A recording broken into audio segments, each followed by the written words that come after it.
नमस्कार मंडळी, श्री स्वामी समर्थ. स्वागत आहे तुमची माझी या यूट्यूब चॅनलवरती. आजचा दिवस तुम्हाला खूप छान सुखाच्या आनंदाच्या जाऊ हीच मी स्वामींच्या चरणी प्रार्थने करते आणि आज या नवीन व्हिडिओला सुरुवात करते. उद्या 26 मार्च वार गुरुवार आणि या दिवशी आलेली आहे श्रीरामनवमी. या श्रीरामनवमीच्या दिवशी प्रभू श्रीरामाचा जन्म झाला आणि हा जन्म उत्सव साजरी करण्याचे कारण म्हणजे यांच्याकडून प्रेरणा घेते आपण आपल्या आयुष्यात आपल्या अवतीभोवती आपल्या कर्तव्याच्या रामराज्य उभा करायचा. त्यासाठी हा दिवस म्हणजे एक सकारात्मकतेतून सुरुवात. प्रभू श्रीरामानी हे एक भगवान विष्णूचे अवतार आहे. प्रभू श्रीराम यांची आयुष्य म्हणजे भयंकर प्रतिफुलता. अयोध्येच्या राजा दशरथ यांच्या पोटी जन्माला येऊन या राजकुमाराला एकूण 14 वर्ष वनवास भोगावा लागला. नंतर वडिलांचा मृत्यू झाला. यानंतर पत्नीच्या विवाहानंतर मुलांचा विरह म्हणजे सामान्य मनुष्याच्या वाटेला यावे असं दुःख त्यांनी सहन केले आहे. तरी सुद्धा त्या परिस्थितीला त्यांनी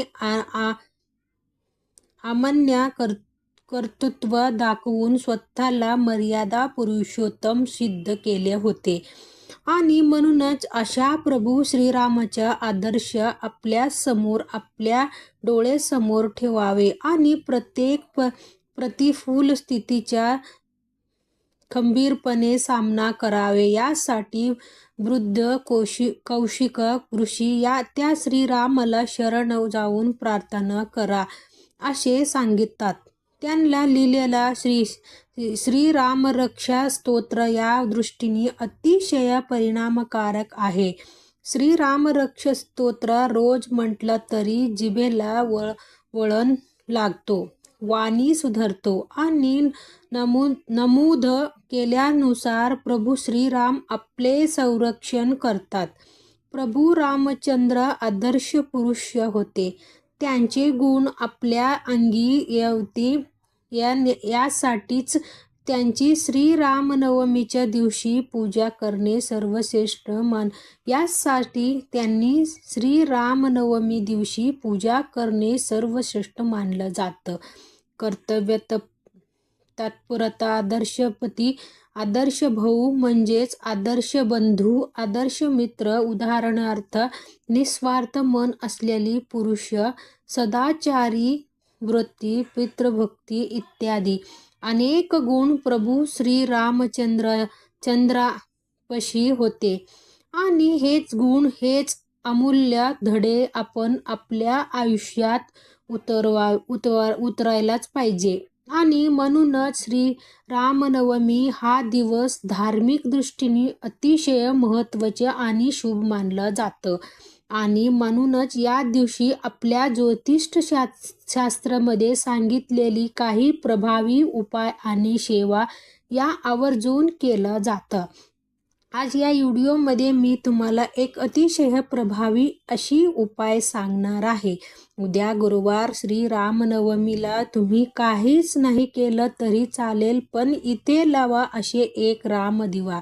हा दिवा लावल्याने घरातली सर्व दोष दुःख दारिद्र्य अडचणी संकट दूर होऊन घराच्या खूप भरभराट होईल. सुखाच्या दिवस येतील. घरात अखंड लक्ष्मी वास करेल. तर हा दिवा कुठे लावायचे आहे, कोणत्या वेळात लावायचे आहे याच्याबद्दल संपूर्ण माहिती या व्हिडिओमध्ये मी तुमच्यासोबत शेअर करणार आहे.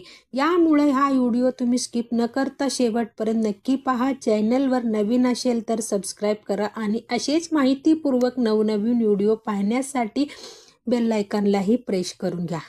हाय बटन देखील क्लिक करा. आज या व्हिडिओमध्ये मी तुम्हाला हे उपाय सांगणार आहे. तर हा उपाय आपल्याला उद्या गुरुवारी श्री रामनवमीला करायचे आहे.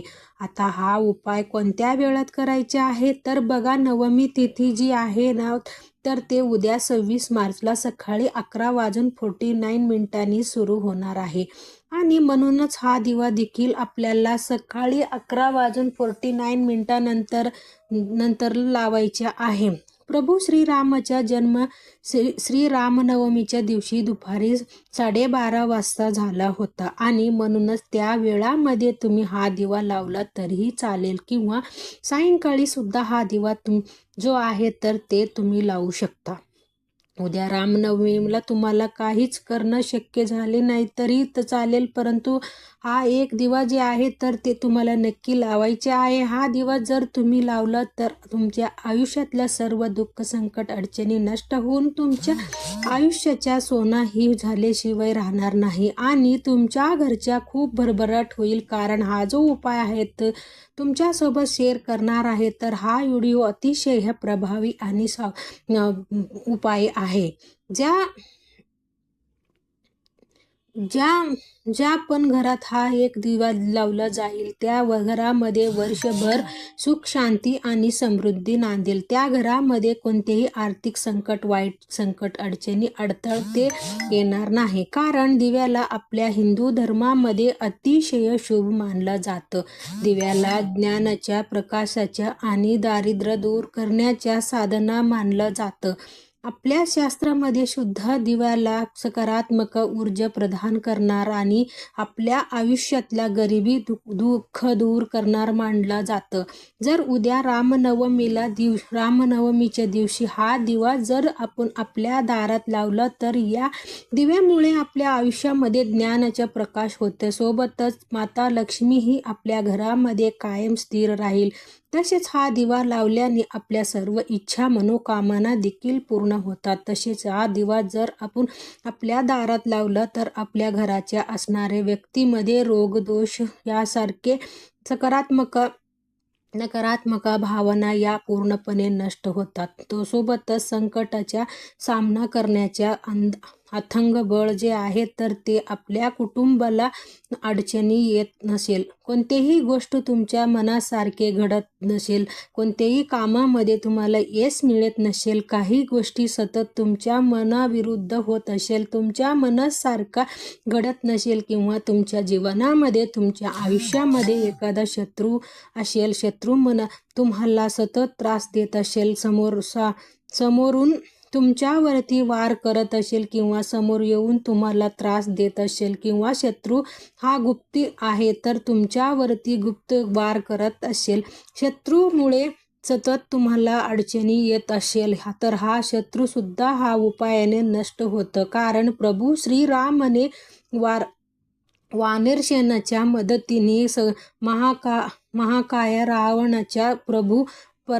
पराभव केले आणि रावण हा सुद्धा रामाचा शत्रू होता. हे यांच्या सर्वात मोठी उदाहरण आहे आणि म्हणून हा रामदिवा लावल्याने जीवनातली शत्रू सुद्धा नष्ट होतात. तसेच हा उपाय केल्याने घरातली वादविवाद, कलश दूर होतात आणि कुटुंबामध्ये एकुलता निर्माण होतं. आता या उपाय करण्यासाठी तुम्हाला उद्या श्री रामनवमीच्या दिवशी सकाळी लवकर उठायचे आहे, स्वच्छ स्नान करायचे आहे, अंघोळीच्या पाण्यामध्ये प्रत्येकाने थोडा हळद टाकायच्या आहे. त्यामुळे आपल्या शरीर, मन, आत्माही शुद्ध आणि पवित्र होत असतो. आपल्यामध्ये जे काही नकारात्मक आहे तर ते शुद्ध दूर होत असतं. यानंतर स्वच्छ कपडे परिधान करून आपल्याला देवघरातली देवाच्या विधिवत पूजा करून घ्यायची आहे. तुमच्या घरामध्ये रामाच्या मूर्ती असेल तर त्या मूर्तीवरती आवर्जून शुद्ध पाण्याने किंवा पंचामृतने अभिषेक करायचा आहे. फोटो असेल तर स्वच्छ पुसून काढायचे आहे आणि जर रामाच्या फोटो किंवा मूर्ती नसेल तर बाळकृष्णाच्या मूर्ती ही प्रत्येकाच्या घरामध्ये असतोच, तर तिथे तुम्ही अभिषेक केला तरीही चालेल. कारण बाळकृष्ण म्हणजेच प्रभू श्रीराम, कारण भगवान विष्णूच्या प्रभू श्रीरामाचा अवतार आहे. त्यांनी पिवळ्या रंगाच्या फुलं, पिवळ्या रंगाच्या मिठाई तुम्ही अर्पण करायचे आहे. धूप दीप अगरबत्ती लावून घरातले वातावरण हे प्रसन्न करायचे आहे. आणि जर तुमच्या घरी दुपारी एखादी पाळणा असेल तर दुपारी ठीक 12 वाजून 5 मिनिटांनी बाळकृष्णाच्या मूर्तीही तुम्हाला पाळण्यामध्ये ठेवायचे आहे आणि पाळणा हा तुम्हाला हलवायचा आहे. 12 वाजून 5 मिनिटांनी प्रभू श्रीरामाचा जन्म झाला होता आणि म्हणूनच आपण पाळण्यामध्ये बाळकृष्णाच्या मूर्ती ठेवून ही जे सेवा आहे तर ती तुम्ही करू शकता. आता हा जो उपाय आहे मी तुम्हाला सांगणार आहे तर हा उपाय तुम्ही सकाळी 11 वाजून 49 मिनिटानंतर कधीही करू शकता. अगदी संध्याकाळपर्यंत हा उपाय केला तरी चालेल किंवा ठीक आहे 12 वाजून 5 मिनिटांनी तुम्ही हा उपाय केला तरी सुद्धा चालेल. आता उपाय करण्यासाठी तुम्हाला एक दिवा घ्यायचे आहे. मातीच्या पंतीच्या घेतलं तरीही चालेल. त्यामध्ये तुम्हाला मोहरीचे तेल घालायचे आहे. मोहरीचे तेल नसेल तर तिळाचे तेल घालू शकता. तिळाचेही तेल नसेल तर तुम्ही जे तुमच्या घरामध्ये दिवा लावण्यासाठी वापरतात ते तेल दिव्यामध्ये तुम्हाला घालायचे आहे. यानंतर या दिव्यामध्ये आपल्याला दुहेरी कापूसाच्या लांब वाती लावायच्या आहे आणि वात करताना त्या वातीला थोडासा हळदी कुंकू लावून ती लाल पिवळे तुम्हाला करायचे आहे. पूर्ण पांढरी वात तुम्हाला त्या दिव्यामध्ये लावायचे नाही. त्यानंतर काय करायचे आहे तर हा दिवा घ्यायचा आहे. याच्यासोबतच तुम्हाला एक डाळिंबाच्या फळ जे असतं ना ते डाळिंबाच्या फळ घ्यायचे आहे. सोबतच तुम्हाला एक विड्याचे पान घ्यायचे आहे आणि या तिन्ही वस्तू घेऊन तुम्हाला हनुमानाच्या मंदिरात जायचे आहे. प्रत्येक गावामध्ये हनुमानाच्या मंदिर हे असतंच. असं एकही गाव नसेल की तिथे हनुमानाच्या मंदिर नाही. हनुमान मंदिर म्हणजेच तुम्हाला मारुतीच्या मंदिरला जायचे आहे. तिथे जाऊन सर्वप्रथम हा दिवा तुम्हाला हनुमान समोर प्रज्वलित करायचे आहे. यानंतर हे जे विड्याचे पान आहे तर ते पानावर तुम्हाला डाळिंबाचे फळ ठेवायचे आहे आणि या दोन्ही वस्तू जे आहेत तर ते तुम्हाला हनुमानाच्या चरणी अर्पण करायचे आहे. यानंतर दोन्ही हात जोडून तुम्हाला श्रीरामाचे हनुमानाचे नामस्मरण करायचे आहे आणि तिथेच मंदिरामध्ये बसून तुम्हाला एक वेळा हनुमान चालीस पठण करायचे आहे आणि एक वेळा रामरक्ष स्तोत्राचे पठण करायचे आहे. यानंतर दोन्ही हात जोडून तुम्हाला भगवान हनुमानानं आपल्याला आयुष्यामध्ये सर्व संकट अडचणी दुःख दूर करण्यासाठी सर्व इच्छा मनोकामना पूर्ण होण्यासाठी मनोभावे प्रार्थना करायच्या आहे आणि हा उपाय करून तुम्हाला घरी यायचे आहे. तर अशा पद्धतीने हा एक राम दिवा जे आहे तर ते आपल्याला हनुमानाच्या चरणी आवर्जून लावायचे आहे. प्रभू श्रीरामन परमभक्त हे हनुमान आहेत. ते अतिशय बलवान आणि शूर होते. तसेच ते भक्ती विनिष्ठ त्याग त्यांची प्रतीक देखील आहे. हनुमानाच्या संकट मोचक दूरवान आणि सर्व भक्तांचे रक्षक करणारे म्हणून सुद्धा ओळखला जातं आणि म्हणूनच रामनवमीच्या दिवशी जे व्यक्ती हनुमानासमोर असे दिवा लावतो त्या व्यक्तीला प्रत्येक संकटातून भगवान हनुमान बाहेर काढतात आणि त्या भक्तांच्या सर्व इच्छा मनोकामना पूर्ण करतात. आता जर तुमच्या घरापासून हनुमान मंदिर जे खूप लांब आहे तर तिथे जाऊन तुम्हाला हा दिवा लावणं शक्य नसेल तर मग तुम्ही अशा वेळी काय करायचे तर असेच दिवा तुम्हाला तुमच्या घरामध्ये प्रभू श्रीरामाचे फोटो असेल, बाळकृष्णाचा फोटो असेल त्यासमोर हा दिवा तुम्हाला लावायचे आहे. हे जे विड्याचे पान आणि डाळिंब फळ आहे तर ते सुद्धा तुम्हाला अर्पण करायचे आहे. परंतु मी सांगेल जे तुम्हाला खरोखर तुम्हाला आयुष्यात अडचणी असेल आणि त्या अडचणीतून निवारण हवे असेल तुम्हाला वाटत असेल तर हा उपाय तुम्ही हनुमानाच्या मंदिरामध्येच जाऊन करायचा जास्तीत जास्त प्रयत्न करा. याच्याबरोबर तुम्हाला तुमच्या घरामध्ये जी लहान मुलं आहेत तर त्या मुलांकडून रामरक्ष स्तोत्र जे आहेत तर ते उद्या वाचून घ्यायचे आहे. ज्या मुलांना वाचन लिहिणं येतं त्यांच्याकडून तुम्ही वाचून घेऊ शकता किंवा तुम्ही वाचन आणि मुलांनी ऐकलं तरी सुद्धा चालेल. रामरक्ष स्तोत्र हे श्री प्रभू रामाच्या अतिशय उत्सव कोटीश सेवा आहे. ही सेवा केल्याने आपल्या घरातली सर्व समस्या दूर होतात आणि त्यांचे शुभ आशीर्वाद हा आपल्यावरती प्राप्त होतो. तर अत्यंत महत्त्वाची माहिती मला तुमच्यासोबत शेअर करायचा होता. व्हिडिओ तुम्हाला आवडला तर लाईक करा, चॅनलवर नवीन असेल तर सबस्क्राईब करा आणि हा व्हिडिओ जास्तीत जास्त आपले मित्र परिवारासोबत शेअर करा. तर चला तर मग भेटूया अशाच एक नेक्स्ट व्हिडिओमध्ये. तोपर्यंत सर्वांना श्री स्वामी समर्थ. धन्यवाद.